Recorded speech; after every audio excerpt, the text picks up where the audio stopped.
जय श्री राम। श्री रामचरितमानस पठन यात्रा में फिर से आपका स्वागत है। ये श्री रामचरितमानस की कथा रूपी मंगल सरिता या मंगल नदी की आगे की कथा श्री तुलसीदास जी महाराज लिखते हैं। कीरत सरित छहुरी सिरूरी, समय सुहावन पावनी भूरी। हिम हिम शैल सुता शिव ब्याहु, शिशिर सुखद प्रभु जन्म उठाऊ। बरनब राम विवाह समाजो, सोमुद मंगलमय ऋतुराजो। ग्रीसम दुसह राम बन गवनु, पंथ कथा खरया तप पवनु। बरखा घोर निशाचर रारी, सुरकुल साले सुमंगलकारी। राम राज सुख विनय बढ़ाई, अभिसद सुखद सोई शरद सुहाई। सती शिरोमणि सिय गुण गाथा, सोई गुण अमल अनुपम पाथा। भरत स्वभाव सुशीतलताई, सदा एक रस बरनि न जाई।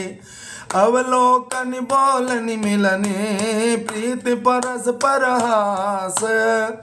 भायप भलि बहुबंध, भायप भलि चहु बंधु की। जल माधुरी सुबास, आरति विनय दीनता मोरी।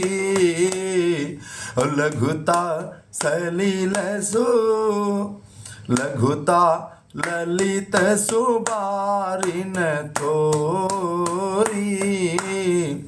अद्भुत सलील सुनत गुणकारी, अस पियास मनोमल हारी। राम सुप्रेम ही पोसत पानी, हरत सकल कलि कलुष गलानी। भव श्रम शोषक तोषक तोषा, समन दुरित दुख दारिद दोषा। काम क्रोध में काम को मद मोहन सावन, विमल विवेक विराग बढ़ावन। सादर जन पान किए ते हैं, अमिट ही पाप परिताप हिए ते। जिन्ह यही बारिन मानस धोए, ते कायर कलिकाल बिगोए। त्रिसित निरख रवि कर भव बारी, फिर है मृग जिम जीव दुखारी। मति अनुहारी सुबारी, गुण गण गनि मन अनहवाई।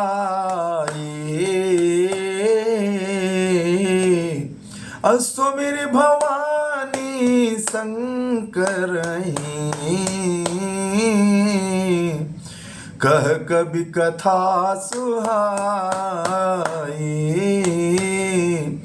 अब रघुपति पद पंकरो है, हिया हरि पाई प्रसाद। अब कहूँ जो गल मुनि बार्य कर, मिलन सुभग संवाद। गोस्वामी श्री तुलसीदास जी लिख रहे हैं, यह कीर्ति रूपिणी नदी छहों ऋतुओं में सुंदर है। सभी समय यह परम सुहावनी और अत्यंत पवित्र है। इसमें शिव पार्वती विवाह का जो वर्णन है वो हेमंत ऋतु है। श्री रामचंद्र जी के जन्म का उत्सव सुखदायी शिशिर ऋतु है। श्री रामचंद्र जी के विवाह का वर्णन ही आनंद मंगलमय ऋतुराज वसंत है। श्री राम जी का वनगमन दुसह ग्रीष्म ऋतु है और मार्ग की कथा ही कड़ी धूप और लू है। राक्षसों के साथ घोर युद्ध ही वर्षा ऋतु है, जो देवकुल रूपी धान के लिए सुंदर कल्याण करने वाली है। श्री रामचंद्र जी के राज्य काल का जो सुख, विनम्रता और बड़ाई है, वही निर्मल सुख देने वाली सुहावनी शरद ऋतु है। सती शिरोमणि श्री सीता जी के गुणों की जो कथा है, वही इस जल का निर्मल और अनुपम गुण है। श्री भरत जी का स्वभाव इस नदी की सुंदर शीतलता है, जो सदा एक सी रहती है और जिसका वर्णन नहीं किया जा सकता। चारों भाइयों का परस्पर देखना, बोलना, मिलना, एक दूसरे को प्रेम करना, हंसना और सुंदर भाईपना ही इस जल की मधुरता और सुगंध है। मेरा आर्त भाव, विनय और दीनता इस सुंदर और निर्मल जल का हल्कापन है। यह जल बड़ा ही अनोखा है, जो सुनने से ही गुण करता है और आशा रूपी प्यास को और मन के मैल को दूर कर देता है। यह जल श्री रामचंद्र जी के सुंदर प्रेम को पुष्ट करता है, कलयुग के समस्त पापों और उनसे होने वाली ग्लानि को हर लेता है, संसार के जन्म मृत्यु रूप श्रम को सोख लेता है, संतोष को भी संतुष्ट करता है और पाप, ताप, दरिद्रता और दोषों को नष्ट कर देता है।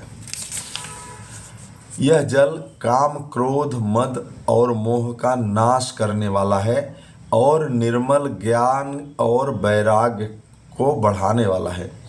इसमें आदर पूर्वक स्नान करने से, इसे पीने से हृदय में रहने वाले सब पाप ताप नष्ट हो जाते हैं। जिन्होंने इस राम सुयस रूपी जल से अपने हृदय को नहीं धोया, वे कायर कलिकाल के द्वारा ठगे गए हैं। जैसे प्यासा हिरण सूर्य की किरणों के रेत पर पड़ने से उत्पन्न हुए जल के भ्रम को वास्तविकता समझकर पीने को दौड़ता है और जल न पाके दुखी होता है, वैसे ही इस कलयुग के ठगे हुए जीव भी विषयों के पीछे भटक कर दुखी होंगे। अपनी बुद्धि के अनुसार इस सुंदर जल के गुणों को विचार कर उसमें अपने मन को स्नान कराकर श्री भवानी शंकर को स्मरण करके कवि तुलसीदास सुंदर कथा का वर्णन करेंगे। अब मैं श्री रघुनाथ जी के चरण कमलों को हृदय में धारण कर और उसका प्रसाद पाकर दोनों श्रेष्ठ मुनियों के मिलन का सुंदर वर्णन करता हूँ। गोस्वामी श्री तुलसीदास जी ने ये जो श्री रामचंद्र जी की कथा है, इसको बड़े ही मनोरम ढंग से एक सुंदर सरिता के रूप में वर्णित किए हैं, सुंदर नदी के रूप में वर्णित किए हैं। और जैसे जैसे कथा आगे बढ़ती है, वैसे वैसे उसमें आने वाले घटनाक्रम में आपको अनंत ही आनंद आएगा। एक छोटी सी देरी हो गई, कुछ दिनों तक मैंने वीडियो नहीं बना पाया मैं, उसके लिए क्षमा चाहता हूँ। आप लोगों से मिलने वाला प्रेम सदा बना रहे और इस पठन यात्रा में शामिल सभी मित्रों का अनंत धन्यवाद एवं अभिनंदन। आगे भी ऐसे ही सहयोग बनाए रखिए और अभी तक अगर सब्सक्राइब नहीं किए हों तो कृपा करके चैनल को सब्सक्राइब कर लीजिए। जय जय श्री राम।